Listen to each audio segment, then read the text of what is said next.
Hello, everyone. We are very, very happy to have you here from one very special author for UNESCO Center for Peace, Mrs. Nana Cnejevici. She had the initiative of doing a book that is going to transform into what I think one of the groundbreaking books for COVID-19, the world's pandemic chronicles, a book that united people from all over the globe for them to talk about and get their experiences all in one text on what has been quarantine and COVID-19 for them. So we are very excited for you to get to know about it, and uh, we will we will move on with sharing this book with you. Wait. Mm, mm.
So, Nana, Mrs. Nana, we are very happy to have you here for you to present this amazing initiative and us finally having in a text all of what has been going on in the past few months. First of all, for us to kick off with the interview, I would like to ask you what pushed you for you to get uh, to have and develop and now go into publishing with this initiative? First of all, hello to everybody, to all our viewers. Thank you very much for hosting me, and especially a lot of thanks to Mr. Cnejevici, who invited me and who supported our project. He encouraged us, and in this way, we have a book. Today, we have a book. Actually, the book is already on sale since September 10th on Amazon, Amazon.com, Amazon UK, Kindle. Everybody can order it according to geographical area. So you asked me how it all started. Okay, so it all started with the pandemic, with the lockdown. During the month of March, it was a global shock. Uh, so just like that, it came like an idea of our friend Acna Simchescu, who talked with the other coordinator of the book, Sandra Sanada, and we decided we will do it. I mean, what if in all this, it was silence, completely silence everywhere. Everything stopped. And it was a very strange situation for each of us. So we start thinking, well, maybe other people are feeling the same. Well, let's find out what are they doing. So, um, the start was a little bit strange because nobody was in the mood to write, but slowly they opened, and finally we gathered 33 stories from all over the globe, from different countries.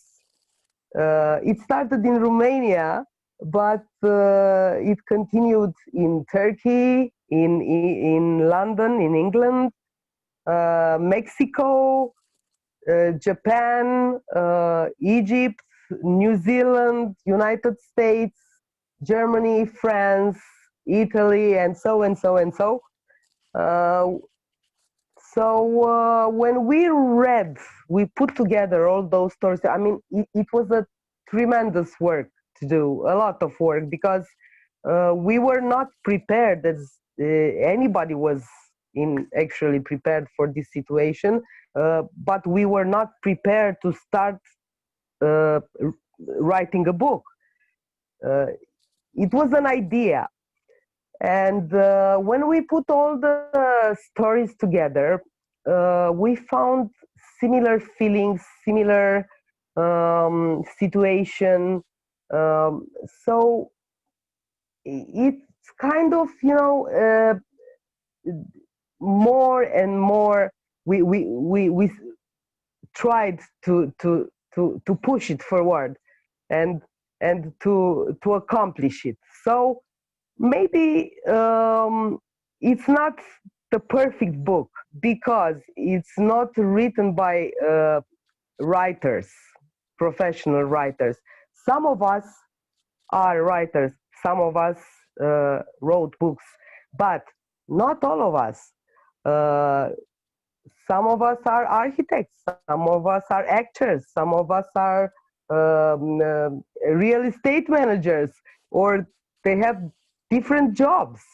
But important thing is that they open their mind, their heart, and their hands to write this book, this authentic book. It's a unique book, 100% real, with real testimonials, real stories, and it's a piece of history because we lived this.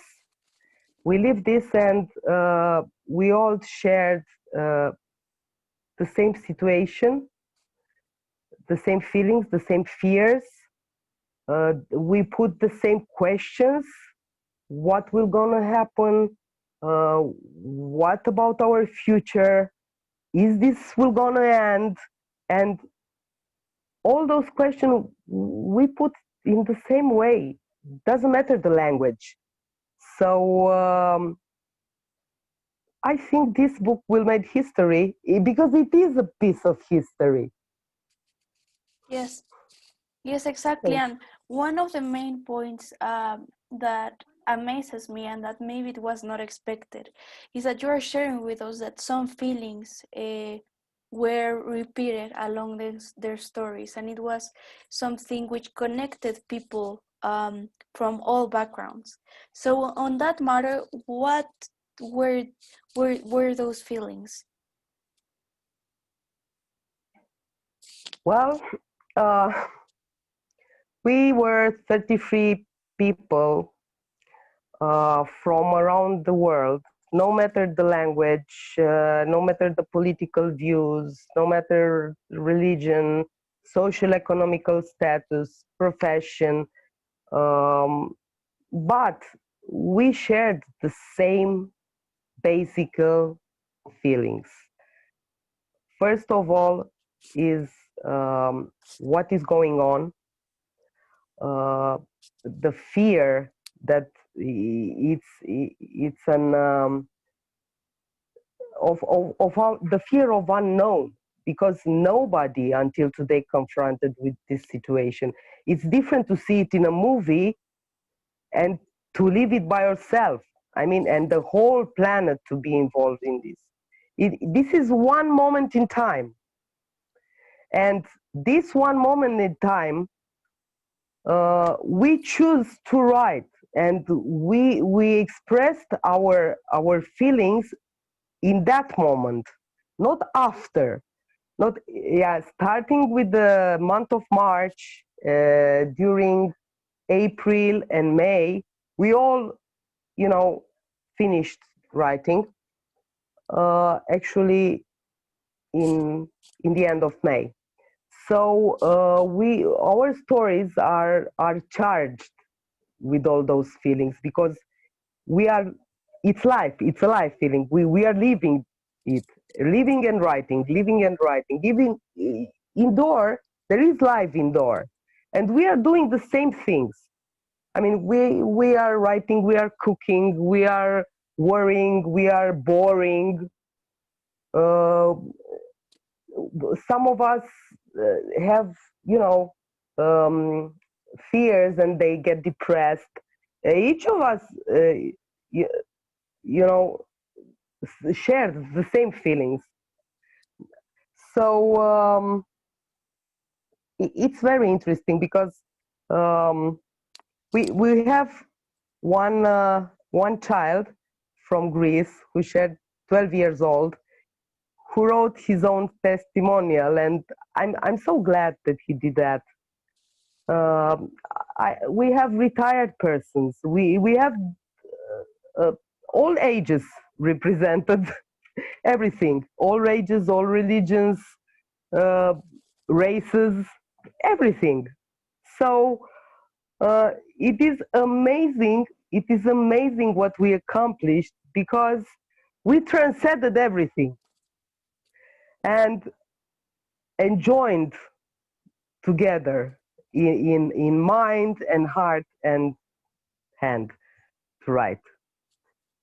Yes, So and this can be done at a global level. I mean, if we did it, let's do it for real.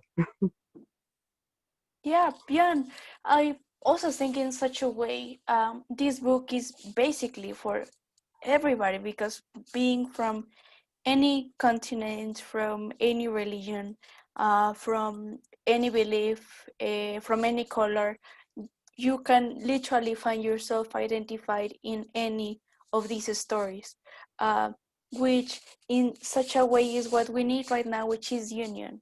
And we are desperate for Yes. union and for us not to allow our political leaders to separate us. We have to unite. And um, and in and also as you say, it is literally a piece of history. Like never before a pandemic happened in such a time where innovation and technology were at the lead of the society, and it has allowed for projects like this to come into our reality, which for me is just extraordinary, and I'm so thankful that we have the opportunity to do such initiatives.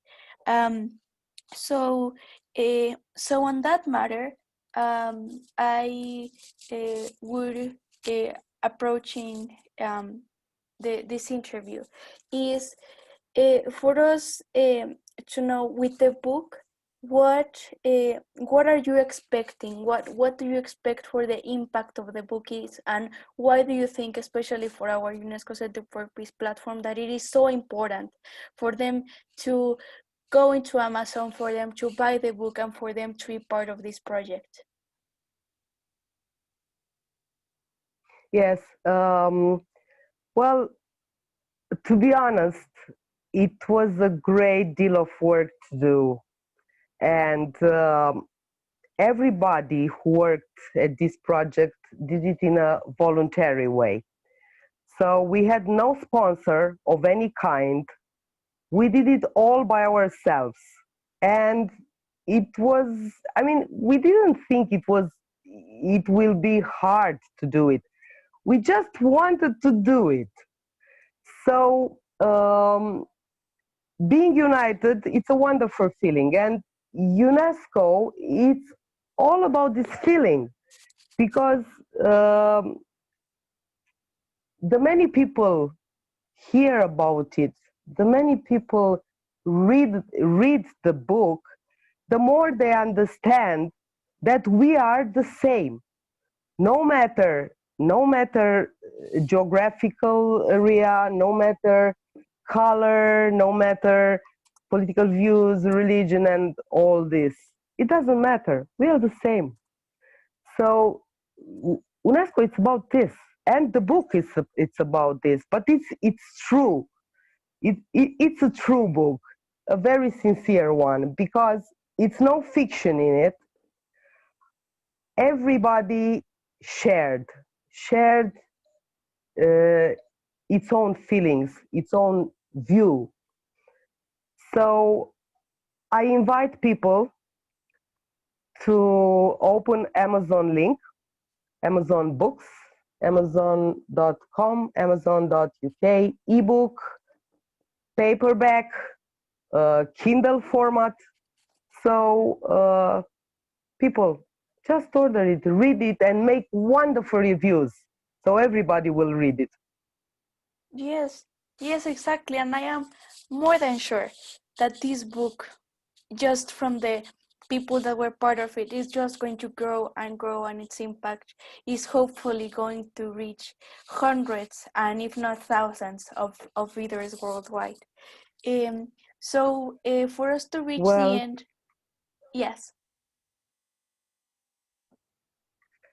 um, I wanted to share with you, Mr. Gijokan did us the great honor and write the foreword of the book. Yeah, of course. So So we are going I to be just want moving to on. read a paragraph. Yeah, for sure. We were moving on into you actually reading just a small portion of a text from the book for us to know what can we expect from going into those pages. Yes. So Mr. Gijokan, in the end of his foreword, I will just read the last paragraph. I would like to congratulate the writers for having the idea of gathering testimonials of all the global lockdown in this book. It is my strong belief that these COVID-19 chronicles will serve someday in the future, just like the diary of Anne Frank, as the window to what we know as the worst pandemic of history. Um, so people, Amazon.com, Amazon.uk, Kindle, um, read the book, make us reviews. Maybe you like it, maybe you don't like it, but I am sure at least at one point you will identify yourself with something in this book, for sure. Yes, absolutely. So please, everyone, you need to get on your phone and on your laptops right now for you to search for the World's Pandemic Chronicles book. And also thinking that this is a great book on matters that they are short stories and you have the opportunity to identify yourself in what has been now more than 6 months of lockdown. So Nana, Mrs. Nana, thank you very much for this interview, for this space. Personally, I congratulate you for this amazing work and for us to have something that really is going to be groundbreaking for this pandemic. So I Thank you so am, much, Aurelia. no, an honor. So I am Airel Luna Garcia, Youth Ambassador for UNESCO Center for Peace. Thank you very much, everyone.